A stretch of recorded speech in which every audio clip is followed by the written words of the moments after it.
tanda-tanda berpalingnya Allah dari hambanya,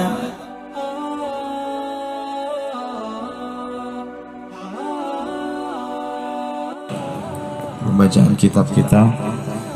Mudah-mudahan kita dapat berkah dari baca kitab ini insyaallah. Bismillahirrahmanirrahim. Qala Syekhul Musannif rahimahullah taala wa nafa'ana bihi wa bi'ulumin fid dharain amin wa radhiyallahu ankum. Berkata pengarang kitab Bidayatul Hidayah Syekh Muhammad bin Muhammad Al-Ghazali, Al-Imam Al-Ghazali, semoga Allah memberikan manfaat di dunia dan akhirat terhadap ilmu yang kita pelajari dari beliau insyaallah, amin. Kemarin kita sudah belajar persiapan ketika menjelang waktu salat, masuk waktu salat zuhur.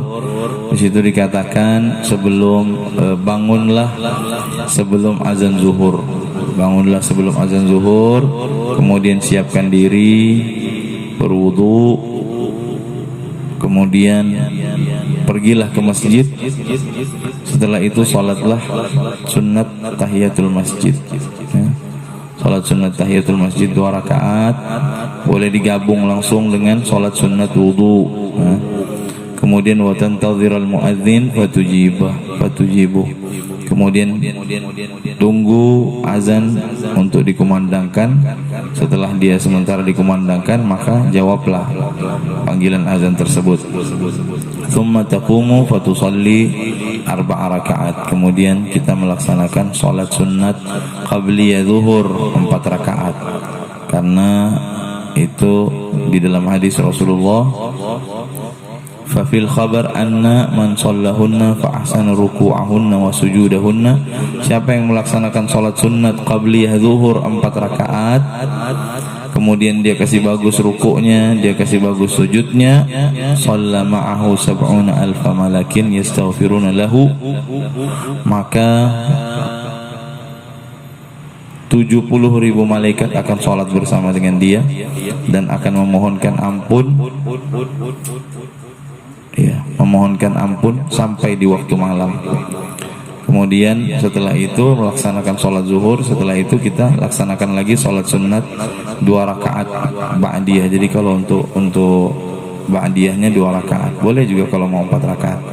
Kemudian kita sambung, wala tashtaghil ila al-'asri illa bi ta'allumi ilmin. Kemudian setelah melaksanakan sholat zuhur dengan sunnah-sunnahnya, maka janganlah wala tashtaghil ila al-'asri. Ini orang-orang yang betul-betul mau nih ya, mau memanfaatkan waktu dengan sebaik-baiknya.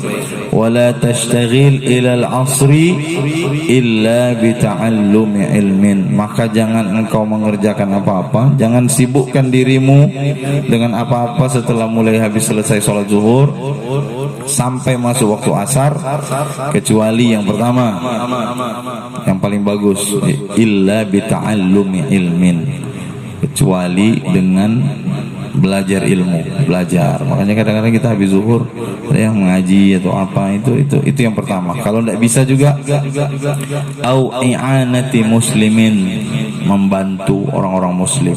Apa misalnya? Ada yang mau minta bantu misalnya kan. Atau kalau tidak bisa juga au qiraati Qur'anin, atau membaca Quran habis sholat zuhur, bacalah Quran. Kalau sibuk juga dengan urusan-urusannya, au sa'yin fi ma'ashin tasta'inu bihi ala dinik. Atau kalau memang tidak bisa lagi, ya sudah, silahkan sibukkan diri fi ma'ashin tasta'inu bihi ala dinik, cari rezeki. Nah, itu boleh juga Imam Ghazali, tapi itu yang terakhir diucapkannya. Itu yang terakhir, cari rezeki.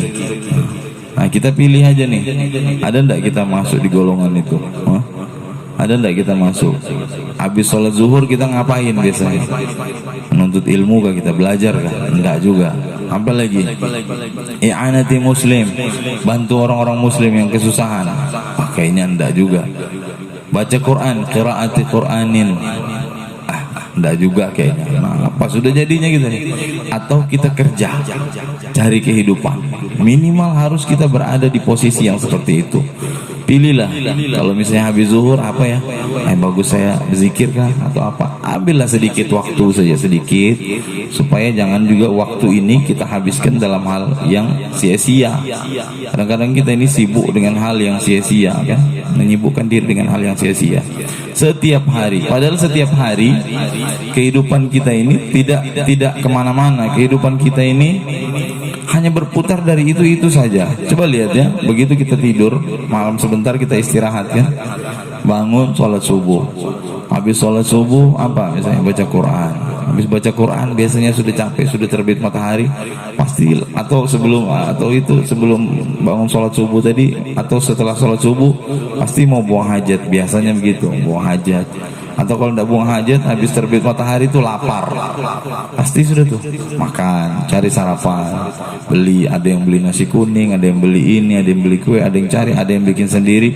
Pokoknya semuanya pagi beraktivitas, setelah ibadah pagi terbit matahari beraktivitas, semuanya rata-rata cari makan. Kalau tidak puasa hari itu, habis itu apa? Sudah kenyang, ada yang mau buang hajat, ada yang mandi, siap-siap pergi ke kantor atau pergi ke tempat kerjaan atau apa. Semuanya pasti itu rata-rata begitu. Cari kerjaan atau apa. Setelah itu nanti siang istirahat, pulang. Ngapain pulang di rumah? Pasti cari makan lagi. Habis itu sholat zuhur, nanti sebentar kalau yang kerjaannya masih nyambung lagi, sambung lagi kerjaannya sampai asar, pulang sholat, pulang juga istirahat. Setelah istirahat mandi, ya kalau di rumah santai-santai sambil bikin teh lagi atau bikin apa, makan lagi. Nanti habis itu siap-siap lagi mau mandi, sholat maghrib lagi. Habis sholat maghrib, tergantung, ada yang antara maghrib isya diisi dengan amalan-amalan, atau ada juga yang biasanya habis maghrib langsung siapkan makan sudah. Habis itu sholat isya. Setelah sholat isya nonton, ngobrol-ngobrol, berunding, ketemu teman apa semua, pulang lagi ke rumah, istirahat lagi. Habis istirahat, besok bangun lagi, buka mata lagi, sholat subuh lagi, buang hajat lagi, cari sarapan lagi, begitu terus. Sampai kapan? Sampai mati. Nah, bedanya kalau kita ini hidup, kita ini cuma bangun, cari uang, habis itu cari uang buat makan, buat bantu kehidupan. Habis itu nanti cari uang lagi, istirahat lagi, makan lagi, nanti istirahat lagi, tidur, bangun lagi, cari uang lagi, makan lagi. Itu saja. Maka kita sama aja seperti binatang. Sapi itu makan, cari begitu di rumah, cari rumput, makan. Habis makan kekenyangan, dia istirahat, sudah tidur lagi dia. Habis itu dia lapar lagi, cari lagi rumput, makan lagi. Nanti lagi dia, buang air. Nanti habis itu makan lagi, istirahat lagi. Begitu terus, tidak ada yang faedahnya. Itu dia bedanya. Makanya Allah bilang manusia itu bisa lebih hebat daripada malaikat. Ketika dia betul-betul mau manfaatkan waktu dengan sebaik-baiknya, menggunakan waktunya untuk amal ibadah dan sebagainya, bisa dia melebihi malaikat. Ibadah kepada Allah, walaupun dia dititipkan nafsu, tapi dia mengalahkan hawa nafsunya, dia tekun beribadah, kalah magamnya malaikat, kalah sama dia. Tapi bisa juga lebih parah daripada binatang. Dikasih akal pikiran tapi kerjanya cuma santai. Nanti lapar, makan lagi. Nanti capek, istirahat lagi. Habis itu bangun, main lagi, makan lagi. Begitu terus, tidak ada yang bermanfaat. Nah, ini kalah binatang. Padahal binatang kalau dia makan tidur karena dia tidak dikasih pikiran. Tapi kalau kita manusia dikasih akal pikiran untuk ini, ada waktu untuk belajar, untuk bisa mencari dan sebagainya, tapi kita tidak manfaatkannya. Di sini dibilang alamatu, hati-hati, kata Rasulullah di dalam kitab Ayyuhal Walad, dikatakan di sini alamatu iradillahi ta'ala 'alal 'abdi istighaluhu bima la ya'ni. Ini ingat betul kata-katanya. Tanda-tanda berpalingnya Allah dari hambanya adalah ia disibukkan dengan sesuatu yang tidak bermanfaat. Jadi lihat-lihat aja lah. Kalau kita mau tahu Allah ini lagi ridha sama saya atau enggak nih, Allah ini berpaling dari saya atau enggak nih, misalnya ya, Allah senang dengan saya atau tidak. Ciri-cirinya kalau mau tahu Allah tidak senang dengan kita, nah itu apa? Istighaluhu bima la ya'ni. Allah sibukkan kita dengan hal-hal yang tidak ada gunanya. Sibuk kita urusan-urusan yang tidak ada manfaatnya. Allah sibukkan kita. Tidak juga kita ibadah, tidak juga kita ini, tidak juga ini. Disibukkan kita dengan hal-hal yang tidak ada manfaatnya. Nah, ini ciri-ciri katanya di sini. Tanda-tanda berpalingnya Allah dari hambanya. Ya. Wa inna imra'an dhahabat sa'atan min umrihi fi ghairi ma khuliqa lahu la jadirun an tatula alayhi hasratuhu wa man jawaza al-arba'ina wa lam yaghlib khairuhu syarrahu falyatajahhaz ila an-nar. Dan sesungguhnya orang yang telah kehilangan waktu dari umurnya untuk selain ibadah, tentu sangat layak baginya kerugian yang panjang. Kemudian di sini dikatakan, barang siapa manjawazal arba'in wa lam yaghlib khairuhu syarrahu falyatajahhaz ilan nar. Barang siapa yang umurnya telah melebihi 40 tahun sementara amal kebaikannya tidak melebihi amal keburukannya, maksudnya umurnya sudah 40 tahun tapi justru yang dia kerjakan banyak yang tidak bagus saja, maksiat saja terus, tapi umurnya sudah tua, 40 tahun lebih sudah, tapi tidak juga sembahyang, tidak juga mau sholat, maksiatnya iya terus, maka kata Allah Subhanahu wa taala, bersiap-siaplah menuju ke neraka. Kata Rasulullah, siapa yang umurnya melebihi 40 tahun, la haula wala quwwata illa billah, siapa yang umurnya sudah sampai dan melebihi 40 tahun tapi kebaikannya justru dikalahkan oleh keburukan-keburukannya, maka bersiap-siaplah untuk menuju ke neraka. Ini ancaman ini sebenarnya. Dan itu yang harus kita ingat, alamatu i'radi, tanda-tanda Allah berpaling dari hambanya. Allah sibukkan kita dengan hal-hal yang tidak bermanfaat, ya. Kemudian di sini dikatakan, jangan sibukkan dirimu sampai waktu asar kecuali menuntut ilmu, membantu kaum muslimin, atau baca Quran, atau berzikir, atau ya kalau memang sibuk juga karena memang kita diikat oleh pekerjaan, ya sudah. Yang penting kita kerja dengan hal-hal yang dihalalkan oleh Allah Subhanahu wa taala.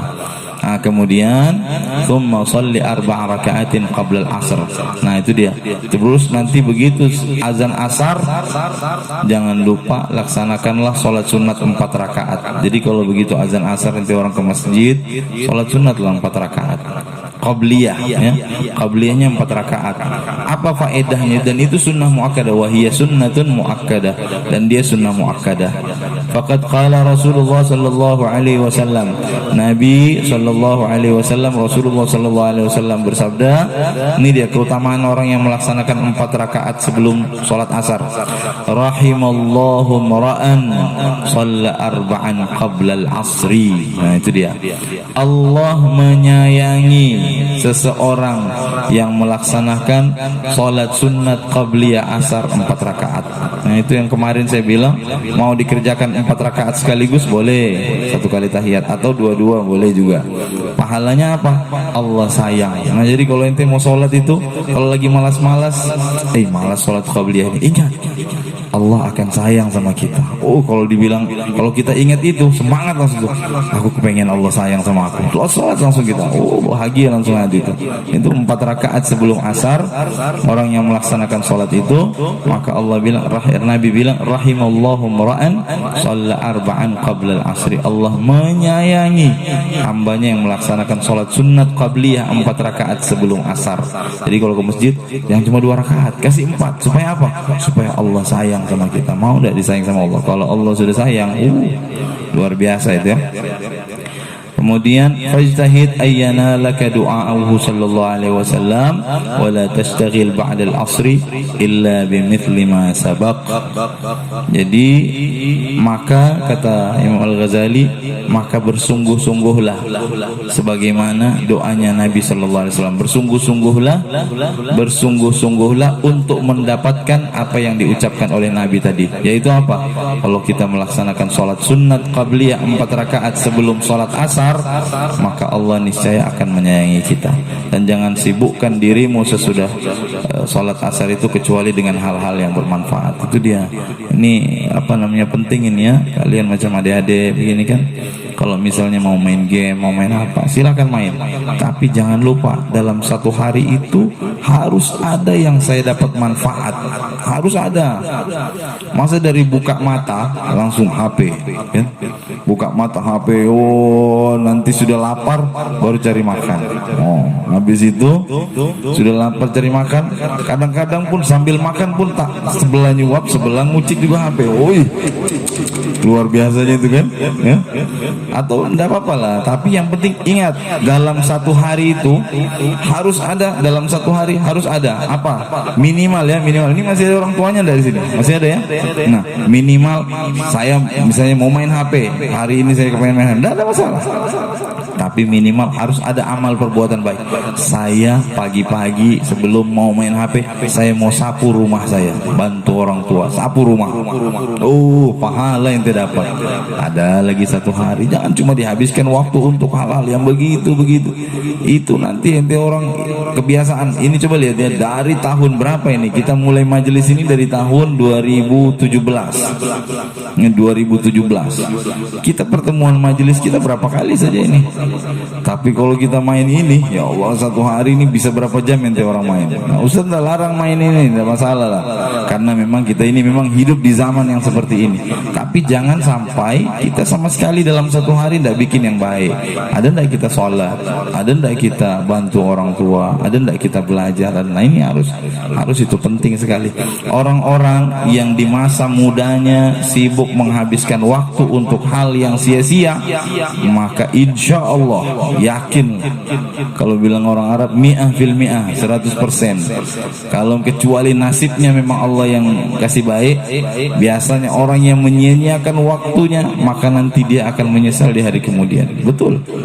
Kecuali memang Allah takdirkan tiba-tiba dia misalnya orang jadi kaya mendadak, tapi itu di antara 1000 Allah pilih mungkin cuma 2 atau 3. Tapi makanya itu harus baik-baik. Sedangkan orang yang bersungguh-sungguh saja masih juga jadi orang susah di hari kemudiannya, apalagi orang yang menyia-nyiakan waktunya. Jadi jangan sampai nanti, jangan kalian kalau Ustadz bicara begini nanti oh Ustadz setiap majelis pasti kami terus yang disindirnya. Nah, Ustadz demi Allah Ustadz sayang sama kamu orang, demi Allah demi Rasulullah. Ustadz bilang ini setiap hari di dalam rumah Ustadz itu, kalau kamu sudah ngumpul itu, Ustadz cuma mikir bagaimana caranya anak-anak ini ya supaya ada orang ini bisa dengar kata-kata saya ini. Kadang-kadang bingung Ustadz, kalau sudah begitu Ustadz lihat kumpul sudah, enggak masalah, senang Ustadz senang. Oh ini anak-anak alhamdulillah ngumpul rame, syukur, daripada orang keluyuran kemana-mana.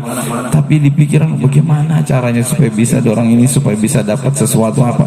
Terpaksa kalau sudah tidak bisa tinggal berdoa saja, mudah-mudahan anak-anak yang di depan ini dikasih hidayah oleh Allah. Begitu saja. Nah, jadi itu saja. Makanya kadang-kadang minta maaf kalau Ustadz kadang-kadang emosi betul.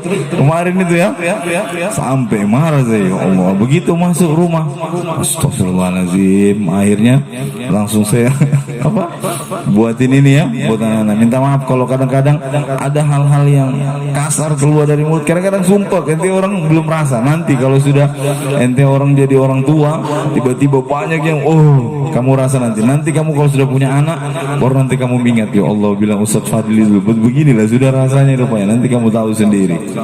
Tapi tidak apa-apa, Ustadz doakan mudah-mudahan kalian ini selalu menjadi orang-orang yang sukses nanti insyaallah di depannya, insyaallah. Itu saja yang kita sampaikan. Mohon maaf kalau sudah terlalu panjang, kurang lebihnya mohon dimaafkan. Wassalamualaikum warahmatullahi wabarakatuh.